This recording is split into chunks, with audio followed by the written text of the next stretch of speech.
That Steele dossier that alleged former President Trump had connections to Russia during the 2016 campaign. If you look, the guy's knee wasn't even on his neck like that. Did it appear that Mr. Floyd said, "I ate too many drugs"? Thank you. I'm sorry. A lot of stuff going on today. George Floyd's family sues Kanye West for $250 million. Big acquittal in the Steele Dossier case with John Durham featuring Trump. All of that stuff and more coming up on this episode of Daily Caller Live. My name is Jobob. Thanks so much for tuning in. Daily Caller Live starts right now. 3, 2, 1. Here we go. That might be the only brown guy on earth named Jobob. That is actually her name, Jobob. Live from the dingy bunker, completely cut off from the outside world, except for you fine folks. My name is Jobob. This is Daily Caller Live. Thanks so much for tuning in. On today, it is October 19th, the year of our Lord 2022. I have a DMV appointment today, and I'm dreading it, honestly dreading it. But a lot going on in the world today. Like I said, George Floyd's family is suing Kanye West. We'll get into that. California finally making an announcement via COVID in their emergency. Joe Biden with a Roe codification midterms push.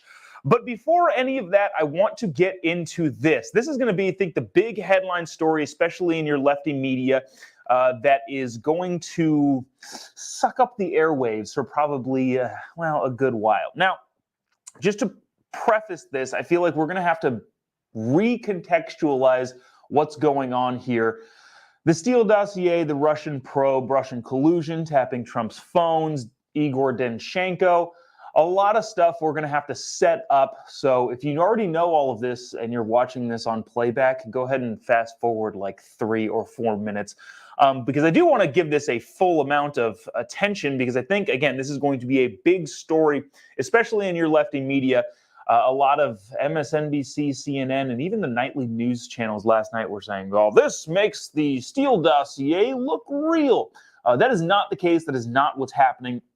And there's also a really interesting New York Times article that I want to bring on here to kind of outline what people now accept as truth versus what I think a lot of Americans think. So just FYI, let me just start reading this. So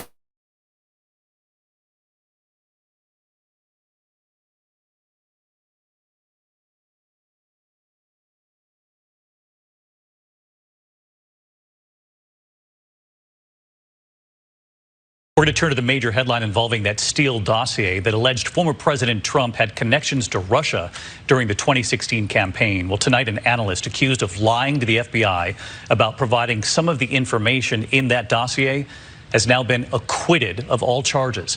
Let's get right to our Chief Justice correspondent, Pierre Thomas, with us live from Washington. Pierre, what have you learned? David, tonight a jury in Alexandria has decided that special counsel John Durham failed to prove that the chief investigator on the Steele dossier lied to the FBI about his role. The acquittal of Russian analyst Igor Danchenko on all 4 counts effectively means that the second significant case that Durham took to trial also ended in acquittal. So Durham is winding down his work without a successful conviction of any top government official in connection with his probe of the Justice Department's investigation into Russia's alleged ties to former President Trump. Durham is expected to complete his final report in the coming weeks, David. All right, Pierre Thomas tonight. Thank you, Pierre. Okay, sorry about that. I had a little bit of a technical difficulty. The camera snafu'd, so we just played that clip probably sooner than we probably should. But to lay this out, a guy named Igor Danchenko is a key witness to the FBI. I don't want to say authenticating the Steele dossier, but the Steele dossier was used in FBI protocol to be part of the plan to tap Donald Trump's phone. Now, I want to start reading from this article from the New York Times. Again, the New York Times, interesting because not a conservative-leaning news outlet, not a right-leaning news outlet by any stretch of the imagination. But it's interesting. So obviously they have a perspective here, but it is interesting to see what even people at the New York Times now consider to be true, because I guarantee you it's not the same thing that a lot of your lefty media considers to be true. In the closing arguments, a prosecutor working for Mr. Durham asserted that Mr. Danchenko had clearly lied to the FBI and that his false assertions had a material effect. First things first, trying to prove that somebody knowingly lied in a court with a jury is unbelievably difficult. Just so you know, people are going to be like, oh, this is guaranteed proof that the Steele dossier was real and legit, and everybody should believe it. Look, the case was difficult to prove in the first place, and also there's some couple things that went on in the courtroom that were kind of interesting too. But this goes on to, let's see. He pointed to the part, this is the prosecutor working for the Durham probe, pointed to the part of the dossier that the FBI cited to bolster its application to wiretap former President Trump's campaign advisor with quote-unquote ties to Russia. The defendant's lies caused intensive surveillance on a U.S. citizen, said Michael Keelty, an assistant to the special counsel. So the Durham probe was looking to prove that this guy Daschenko lied to the FBI about the Steele dossier. Okay, so that's all they're trying to prove here. They're trying to prove that Daschenko knowingly lied. This is not at all absolving anybody of wrongdoing, especially when it comes down to the actual specifics of the Steele dossier. The New York Times goes on, but the defense said the government's own evidence showed that Daschenko did not lie. Yada, yada, yada, yada. The lawyer for Daschenko characterized Mr. Daschenko as a valuable, honest person, yada, yada, yada, unwittingly embroiled in political charges. Okay, so get to this. After BuzzFeed published the dossier in 2017, public suspicions of Mr. Trump escalated, but it has since been discredited. That's what I think is freaking fascinating in the New York Times of all places. This line right here. After BuzzFeed published the dossier in 2017, public suspicions of Trump escalated, but it has since been discredited. What they're saying is that the whole Russian collusion thing has been discredited. Now, you're not going to hear that on a lot of lefty news chatter. You're not going to hear it on NPR. You're not going to hear it on MSNBC, CNN, all of your ABC network channels. ABC, I'm not trying to single out ABC. I meant to say alphabet channels. You're not going to hear that from pretty much anywhere, but in right here, this one line, but has since been discredited. Basically, what the Durham probe was trying to prove is that the former British intelligence agent Christopher Steele has exaggerated the gossip that Mr. Daschenko had gathered from him. Again, knowingly trying to prove that somebody lied is very, very difficult. But that's besides the point. What I'm trying to articulate here is stuff in this New York Times article is fascinating when it comes to whether or not the public believes what the New York Times believes to be true. The New York Times also said this, the dossier, look, are you hearing this anywhere else in your lefty media? This is, again, fascinating what the New York Times thinks is true. The New York Times says the dossier was a political opposition research indirectly funded by the Hillary Clinton campaign in 2016 in the Democratic National Committee. What?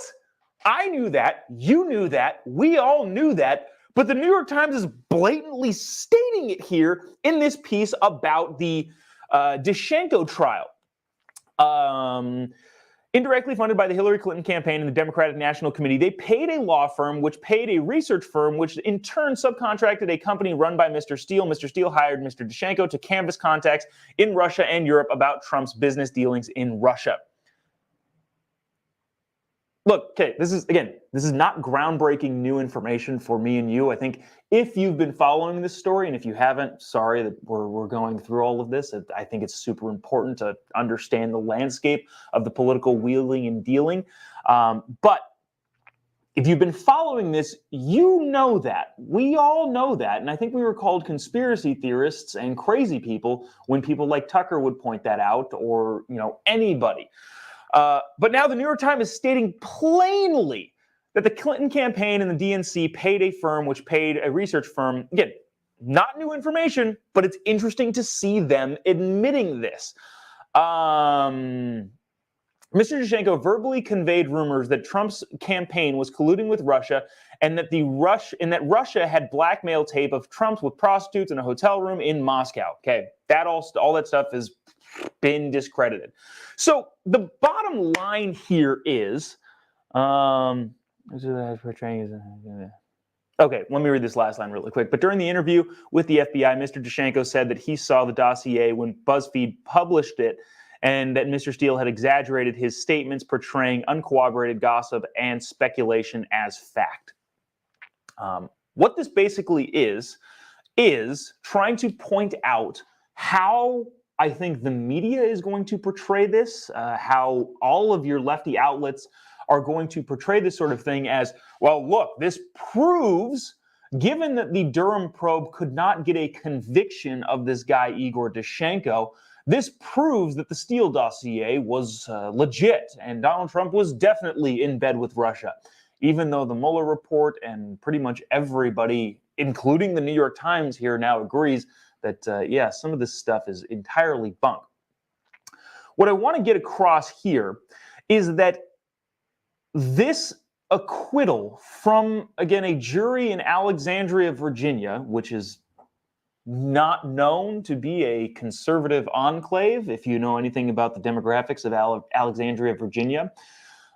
The acquittal of this guy, Danchenko, doesn't mean anything other than the Durham probe couldn't prove that he knowingly lied. I tweeted as soon as I found out about this, jury finds Igor Danchenko entirely and completely gullible. Because that's it. Nobody's disputing the fact that Danchenko talked to the FBI. The Steele dossier was paid for by the Clintons and probably entirely bunk. Nobody's disputing that fact. What they're disputing is whether or not Danchenko knowingly lied. And it turns out, one, that's a very difficult thing to prove, and two, the jury didn't think so, which is fine. That doesn't discredit any of this other stuff that the New York Times is admitting to in this article.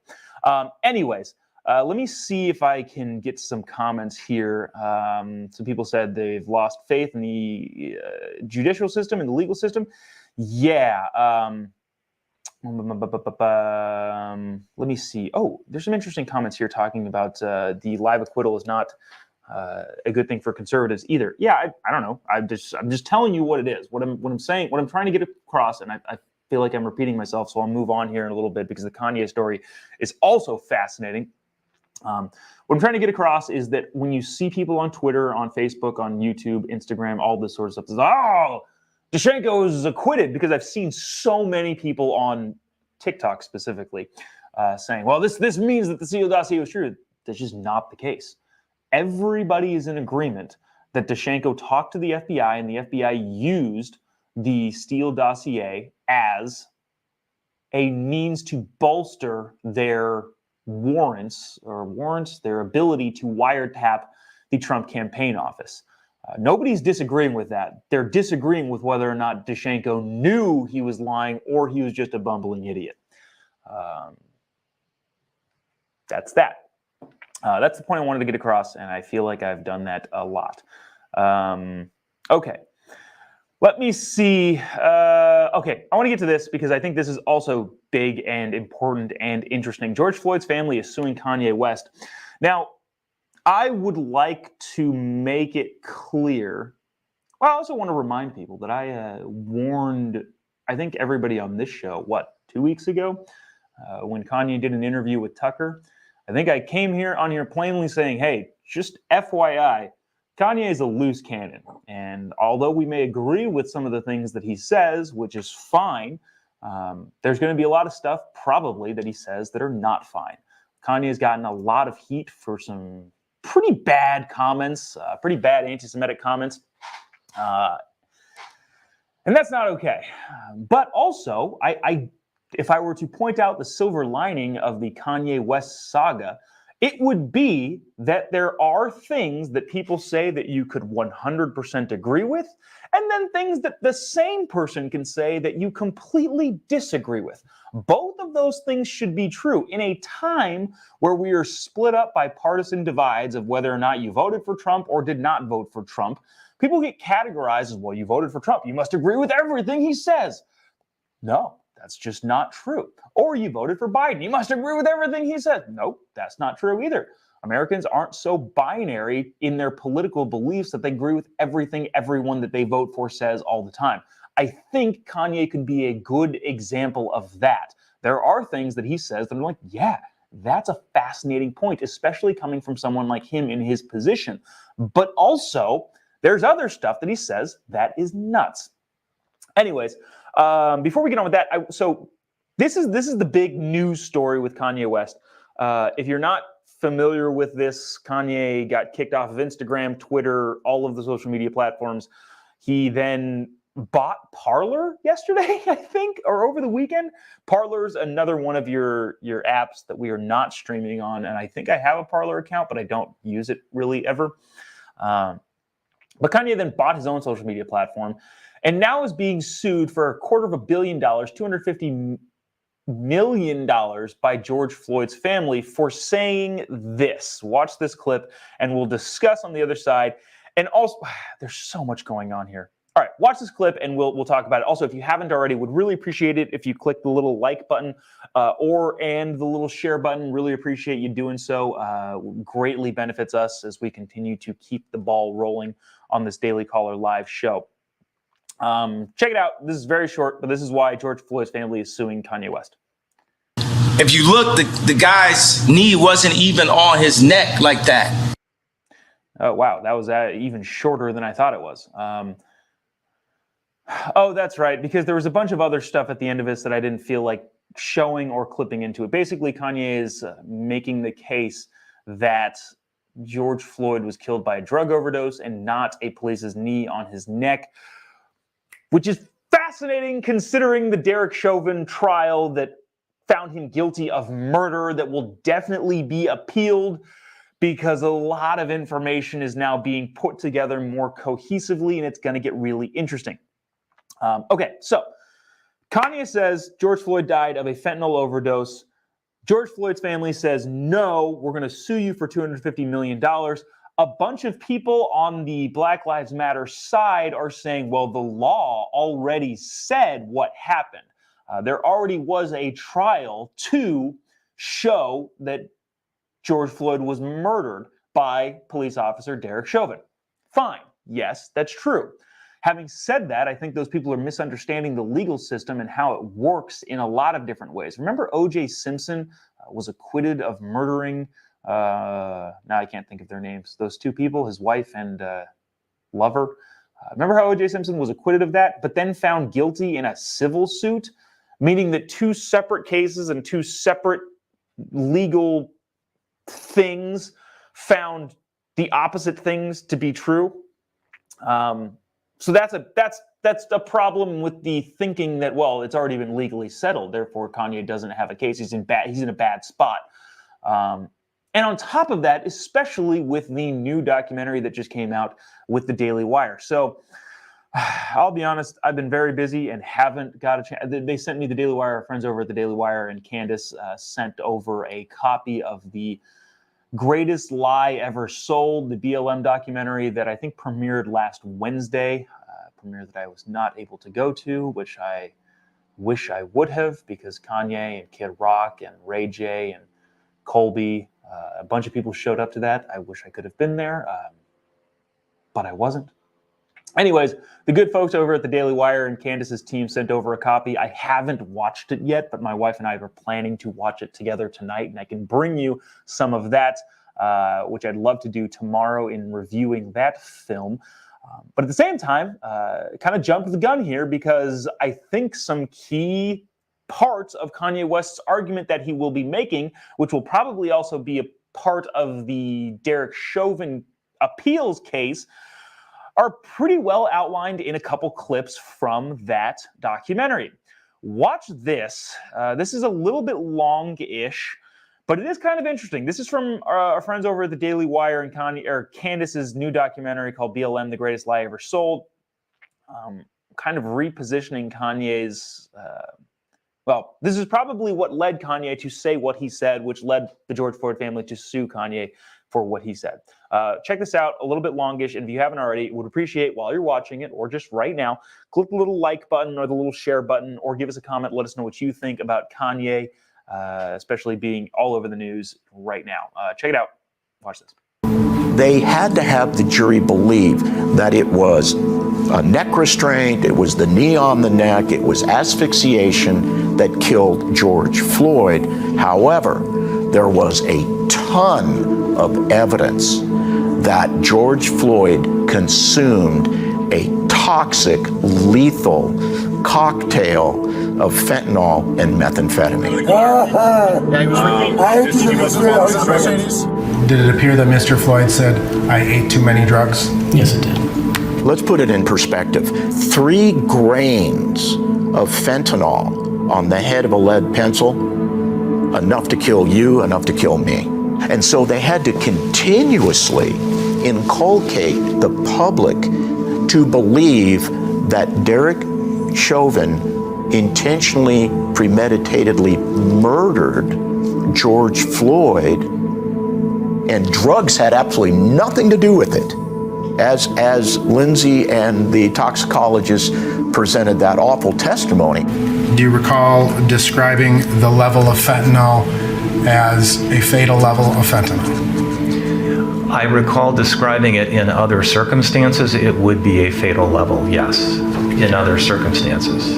Had Mr. Floyd been home alone in his locked residence with no evidence of trauma, and the only autopsy finding was that fentanyl level, then yes, I would certify his death as due to fentanyl toxicity.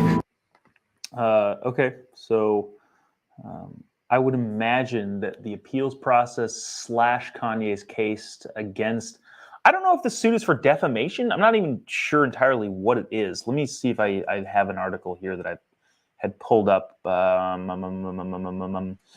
Yep, it is a defamation. George Floyd's family sues Kanye West for $250 million, alleging defamation and infliction of emotional distress following the rapper's comments about Floyd's death, per TMZ. So there is that. I want to get to some of these comments. Bob says Kanye has freedom of speech, First Amendment. Okay. Bob also said, Jussie Smollett says Kanye is lying. That's funny. It's a funny joke. Some people said found guilty because they didn't want riots. Okay. I'm not saying I necessarily agree with those opinions or the stuff that we bring on here, just pointing out some people's points of view that are kind enough to leave us a comment in the comment section. But the bottom line is this. The fact that Derek Chauvin was found guilty of murder does not necessarily make it a slam dunk for George Floyd's family to sue Kanye West again for $250 million. That's going to be its entirely own separate process, entirely own separate case. And I think there's going to be a lot of back and forth, especially because that's not going to be as public of a trial or a case, whatever. I don't know if this is arbitration by a judge. I have no idea how this works, but I would imagine it's probably not going to make the headlines nearly as much. There's not going to be really any political influence regarding this, whether or not Kanye defamed George Floyd with this. So there is that. Again, I reiterate this time and time again. Just because Kanye says some things that I agree with does not mean that I agree with Kanye wholeheartedly on all of the things he's said, because that's not how people work. I think it was Dana White. I was listening to a podcast. Dana White's the president of the UFC. Said something along the lines of like, he's like, I voted for Trump, but I don't agree with everything he says, because nobody agrees with everything anybody says. That's just not how humans work. I don't agree with everything my wife says. I think we have too many throw pillows on the couch. She disagrees. We have disagreements sometimes. That's just the way the world works. Nobody agrees with everybody on everything. Nobody agrees with anybody on everything. That's not a thing that happens. And so when I talk about Kanye and we bring Kanye up on some different stories, let's not get into this whole idea of, well, that must mean then, no, it doesn't. I want to get to this. This is something we didn't get to yesterday. And there's a video clip that I wanted that is attached to this that I probably don't want to play. But I'll just read to you what's happening. California announced, Tuesday, maybe over the weekend. Not really sure when this happened, because Gavin didn't do a press conference about this, because there's no way he would do a press conference about this. This is California specific, but at the same time, I think the rest of the country should be aware of what's going on in California. I think we should have a hyper-focused lens on California in the same way that the media has a hyper-focused lens on the state of Florida, specifically because Gavin Newsom is running for president in 2024. It's unannounced as of this moment. He's denying it as of this moment, but I guarantee you Gavin Newsom is running for president in 2024. I would bet literally everything I own that Gavin Newsom is running for president in 2024. Ugh. But the reason that he didn't announce this publicly in front of a camera talking to reporters is because that he does not want this to be out there as a big story. He kind of just wants it to go away quietly. So his office put out a news statement that Gavin Newsom announces the COVID-19 state of emergency will end on February 28th. The emergency will be over in 4 months. Interesting. 4.5 months away from the end of the COVID state of emergency. California's state of emergency will be terminated at the end of February. Governor Gavin Newsom's administration announced on Monday. The Newsom administration officials said Monday's announcement is meant to give state and local official governments, officials and businesses across California time to prepare. Oh, thank you, Gavin. Thank you so much for the time to prepare for the end of the emergency. The governor declared a pandemic-related state of emergency on March 4th, 2020. This is going to be 3 years. He's ending it specifically 4 days before the 3-year mark of a state of emergency. When did he get elected? 2018? Oh, his entire, like half of his governorship, actually more than half of his governorship, because he took office in 2019, which would mean that, 3 of the 4 years Gavin will have been governor has been under state of emergency with dictatorial power granted to him by nobody. The emergency was related to 596 rules, oh my gosh, in California, set in 74 executive orders, including governor's decision to impose a statewide stay-at-home order which shut down schools and businesses across California. Newsom administration officials said that about 5% of the emergency-related rules were in effect as of Monday and set to expire at the end of February. Thank you, Gavin. Appreciate that, dude. Really, really stoked about your ending the state of emergency here in the state of California. And again, I know that not a lot of you live in California, but oh, this is funny. I got to bring this on. This is very funny. Eric says, how can Newsom foresee COVID emergency will be over in 4 months? I don't know. Only God knows. Will COVID be over in 4 months? It's not up for us to decide, Gavin. COVID will be around as long as it wants to be around.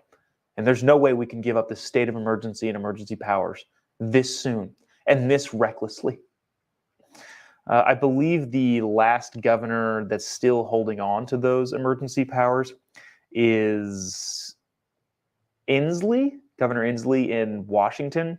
Maybe not the last governor, but the most public. And by most public, I mean the person that I see the most, our good friend Ari Hoffman over at the Post Millennial, who does a show in the Seattle area, tweets like every single day. Jay Inslee has held power for like 1,000-something days, and I think it's pretty funny. Anyways, lastly, before we go, I want to get to this. I think this is. We almost made it the entire show without playing a clip of Joe Biden saying something dumb. But here's a clip of Joe Biden saying something dumb. This is at a Roe versus Wade in the midterms. They're trying to... I think this is bad political strategy. Again, as a political strategist formerly, or whatever you want to call what I used to do in the political field, I think this is bad strategy. I don't think that a lot of Americans are really rallied around the cause of reinstating Roe versus Wade. I think it's pretty low on their priority list. I think inflation, gas prices, food prices, just living in general, the border, I think all of those issues are way ahead of reinstating or codifying Roe versus Wade. But Joe Biden did a rally yesterday in which he is making an attempt to get Americans to pay more attention to Roe versus Wade and therefore vote on that issue in the midterms. I don't think it's a good strategy, but by all means, go for it. During that speech, well, at the end of that speech, he said something dumb. He said a bunch of things that were dumb in the speech, but there's a bunch of other stories to get to, but I thought this is a 10-second clip, 5-second clip of Joe Biden at the end. Watch. He apologizes for his presidency. Anyways, watch this, and we'll wrap it up after that. So vote, vote, vote. God bless you all, and may God protect our troops. Thank you. I'm sorry. God bless you all, and may God protect our troops. Thank you. I'm sorry.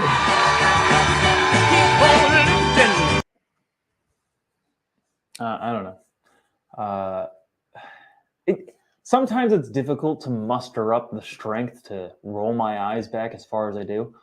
But I'm sorry. Thank you, and I'm sorry. At least he's apologizing. Silliness coming out of the White House on so many different angles. Let's see. That's going to do it for us today. There's another comment that I did want to get to that I thought was pretty funny. And again, I don't know how serious some of you people are in the comment section. But Chester says, "You're all domestic terrorists." Chester, I would like to respond to you by correcting your grammar. It's the wrong form of your. If you're just listening to this, he spelled it Y-O-U-R. Not U-R, Y-O-U apostrophe R-E. I am a grammar National Socialist, and therefore I must correct all of these things. He also left the S off of terrorists. And therefore, I will not engage with your name-calling and ridicule, despite how incorrect it would be. You're all domestic terrorists. Thank you, Chester, for calling us such. Ryan says, he's saying sorry for starting World War III and the Second Great Depression. None of those things have yet happened, and hopefully they don't. But at the same time, who knows? Who knows? Wow, a lot of people engaging in the comment section on the sorry quote, which I don't know why.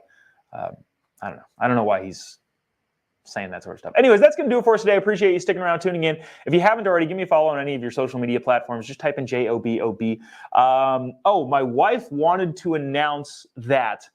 I know a lot of you don't live in California, but if you do live in California, tomorrow night, let's say around 6 p.m. Pacific time, 9 p.m. Eastern. Well, if you're on the East Coast, I don't know why you would care about this.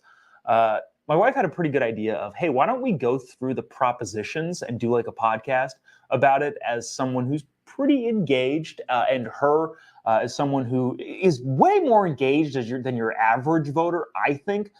But also has a job where she doesn't have to deal with politics all the time, and sometimes can leave some gaps in the understanding of how things work. I thought that was a great idea because I feel like there's a lot of people in her position that are engaged, but not that it doesn't consume their everyday life. So if we can, I don't know, my wife and I are just gonna have a conversation about what are the props in California, how should we vote on them, what are the political angles being sought after here. And I feel like that's going to be an interesting conversation. We'll do that tomorrow on my Facebook page, which is Wrong Here in the Chiron. Just kind of chat about what elections look like, especially in various places, but more specifically in California. So we'll do that about 6 p.m. Pacific time, 9 p.m. Eastern. But again, I don't understand why you would watch that if you're on the East Coast. Lastly, that's it. We'll see you tomorrow, same time, same place. Anything else to be wary of coming up in the next couple days? I don't think so.